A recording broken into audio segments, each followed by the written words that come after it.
Hello বন্ধুরা, কেমন আছেন সবাই? আশা করি সবাই ভালো আছেন। বন্ধুরা, আমাদের গল্পগুলো যদি ভালো লাগে অবশ্যই লাইক করবেন, কমেন্ট করে জানিয়ে দেবেন। আমাদের আজকের গল্প এক কাপ চা, পর্ব 28। লেখিকা সাদিয়া খান সুভাষিনী।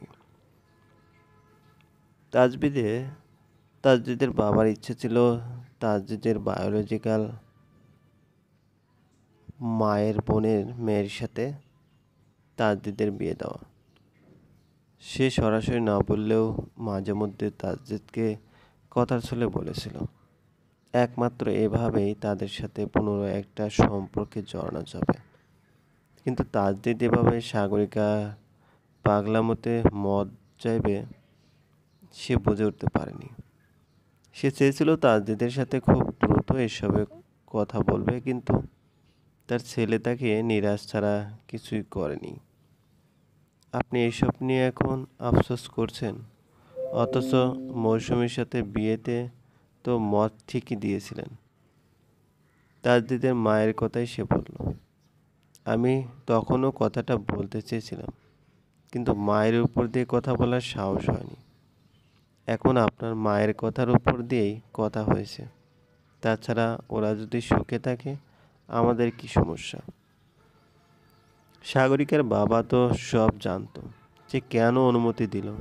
ভাই হয়েই ভাই আমার সাথে বেইমানি করলো, শুধু নিজের মেয়েকে কাছে রাখতে পারবে বলে। তাদের যে সাগরিকাকে ভালোবাসে এটা আপনার চোখে না পড়লেও আমাদের সবার চোখে পড়ে। তাছাড়া সন্তানের ক্ষেত্রে সব বাবা মা সন্তানের সুখ খুশিটাই দেখে। ভালোবাসা জানালা দিয়ে পালাবে, মিলিনিও। আপনার ছেলেকে আপনি তাহলে চিনেন না। আপনি, আমি কিংবা পরিবারের সবাই ওর বিপক্ষে গেলেও সে সাগরিকাকে ছাড়বে না। স্বয়ং সাগরিকাও যদি ছাড়তে চায় তাও ছাড়বে না। সময় কথা বলবে। আজকের সিদ্ধান্ত নেওয়ার জন্য আগামীকাল তাজদিদ সহ তোমরা সবাই পস্তাবে, মনে রেখো। সাগরিকার শীতল বরফ আর তাজদিদ উষ্ণ হাওয়া, দুজন দুজনের বিপরীতে। একজনের সংস্পর্শে যে কেউ তার স্বীকীয়তা হারাবে। আর যদি দুজনে মিলে মিশে জল হয়। পুরুষ মানুষ সবসময় চায় তার মনের সকল ভাবনার সাথে তার প্রেয়সী কিংবা স্ত্রী সহমত হোক। তারা যদি এ বিষয়ে কোনো তর্ক বিতর্ক করে, তবে তারা ক্ষিপ্ত হয়ে প্রেয়সীকে চূড়ান্ত মানসিক আঘাত দিতেও দুইবার চিন্তা করে না। তাজদিদের বাবা তার স্ত্রীর কাছ থেকে সাগরিকার বিরুদ্ধে কিছু না পেয়ে ক্ষিপ্ত হয়ে তাকে চূড়ান্ত আঘাত করে বসল। শান্তি মারা যাওয়ার পর আমি তোমাকে ঘরে তুলেছিলাম আকলিমা। আমার বিশ্বাস ছিল তুমি শান্তিকে মন থেকে মেনে নিয়ে তার সন্তানকে মানুষ করতেছো। কিন্তু তুমি কোনোদিন শান্তিকে মেনেই নিতে পারোনি। তাই শান্তির সব স্মৃতি তো মুছেই ফেলেছো, সাথে সে যে সুতোটা ছিল তাও কেটে যাওয়ার উল্লাস করতেছো। আমার এখন সত্যি আফসোস হচ্ছে, কেন আমি শান্তির জায়গায় তোমারে আনলাম। দীর্ঘ 27 বছর বিবাহিত সম্পর্কের পর তাজদিদের বাবার এমন কথায় ভিতর থেকে নিজের নারী সত্তা ভেঙে চূর্ণ বিচূর্ণ হয়ে গেল তাজদিদের মায়ের। তার স্বামী ঘর থেকে বেরিয়েছে অনেকক্ষণ হলো। বিছানার একপাশে বসেছিল সে। হঠাৎ নিচ থেকে কেউ ডেকে উঠল তাজদিদের মা বলে। অন্য সময় হলে সে এক ডাকেই জবাব দিত, কিন্তু আজ সে দ্বিধায় ভুগছে। আসলেই কি সে তাজদিদের মা হয়ে উঠতে পেরেছে, নাকি তাজদিদের নজরেও সে কেবলমাত্র তার বাবার দ্বিতীয় পক্ষ? দরজার সামনে থেকে 3বার ফিরে এসেছে সাগরিকা। তাজদিদ তার ঘরে বিছানায় মনে হচ্ছে। যাবে কি যাবে না করতে করতেই 3বার ফিরে এলো সে। ফিরে আসার সময় এবার তার দেখা হলো তাজবিদের সাথে। তাজবিদ তার দিকে তাকিয়ে ভ্রু কুঁচকে বলল, আমার চা কই? বিয়ে হয়েছে বলে চা পাবো না? এটা কোথাকার আইন? সাগরিকা দ্রুত এসে তাজবিদের হাত ধরে বলল, ও ভাইয়া, সত্যি বলো না, আমার বিয়ে হয়ে গেল? কি করে হলো? আমার কিছুই তো মনে নেই। নেশার ঘরে মানুষ সবসময় সত্যি কথা বলে। তার মনে যা থাকে মানে সে যা চিন্তা ভাবনা করে সবটা তার মুখে চলে আসে। তাছাড়া গত দিন তুই বেশ বিরক্ত ছিলি ভাইয়ার বিয়ে নিয়ে। তোর মনে যা ছিল তাই হয়েছে। কিন্তু কি বড় বাবা মনে হয় রাজি ছিলেন না। তোর মাতা আব্বুই তো বেশি খুশি হয়েছে। শোনো না, চুপ যা। ঘরে বিয়ে করে তো এক আমার হক মেরেছিস না। তুই আমাকে জুতো চুরি করার কোনো স্কোপ দিলি না। আছে তোর সুন্দরী ননদ,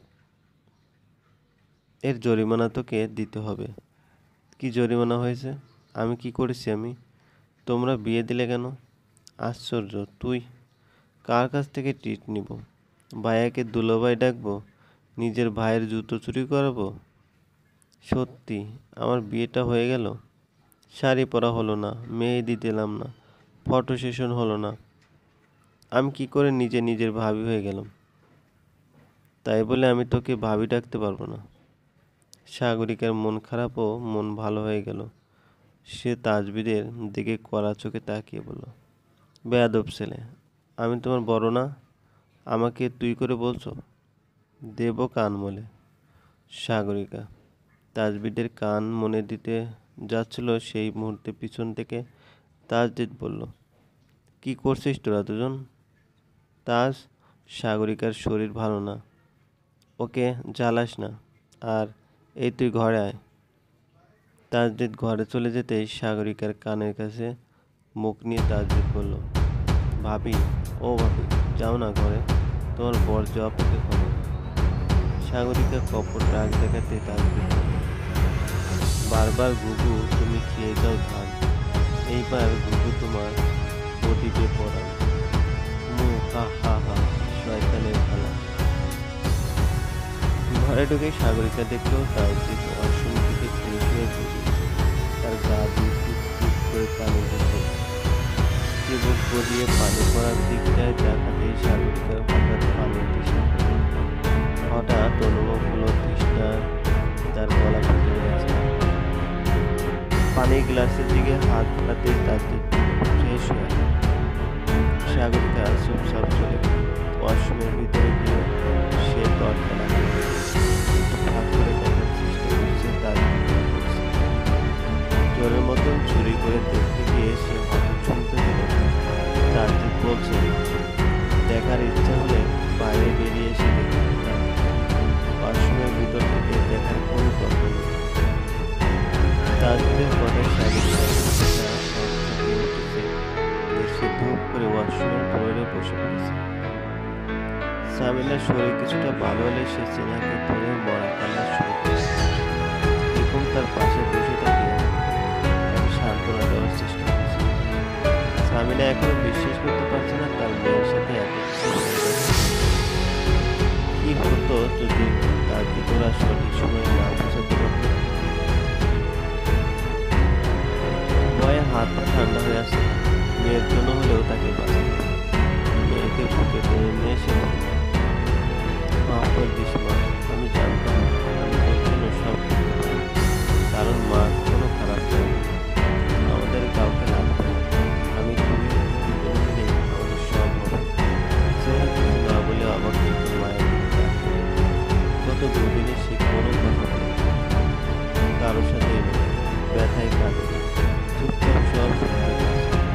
রাজবস্তির একটা মেয়েকে এতটা চুপচাপ দেখে সবার ভয় করছে। সিনহার মধ্যে যেন প্রাণ নেই, যা আছে শুধু টিম টিম করে চলতে থাকা এক চিলতে আলো। যে আলোর সাহায্যে সে সবাইকে দেখে যাচ্ছে কিন্তু কোনো রেসপন্স দিতে পারছে না। তাজদিদ রাশেদ থানার উদ্দেশ্যে বের হওয়ার পূর্বে সে সাগরিকাকে বলল, বিয়ে যখন করেই ফেলেছেন তখন দায়িত্ব নিতে শিখুন ম্যাম। স্বামী কোথাও যাওয়ার আগে তাকে উষ্ণতা দিতে হয়, তো দিন আমার উষ্ণতা। গতকাল সাগরিকা যেভাবে ভাত খেতে বলেছিল বিয়ে দিতে ঠিক সেভাবে তাজদিদ হাত থেকে কথাটা বলল। সাগরিকা অবাক থেকে বলল, উষ্ণতা হাতে দেওয়া যায়? ওরা কোথায় দেয়? এটা তো অনুভূতি, বস্তু না। বিয়েটাও অনুভূত বস্তু না। কাল তো যেভাবেই চেয়েছে। সাগরিকা কিছু না বলে চুপচাপ দাঁড়িয়ে রইল। নিচ থেকে রাশিদের ডাক পড়তে তার দুই হাতের সামনে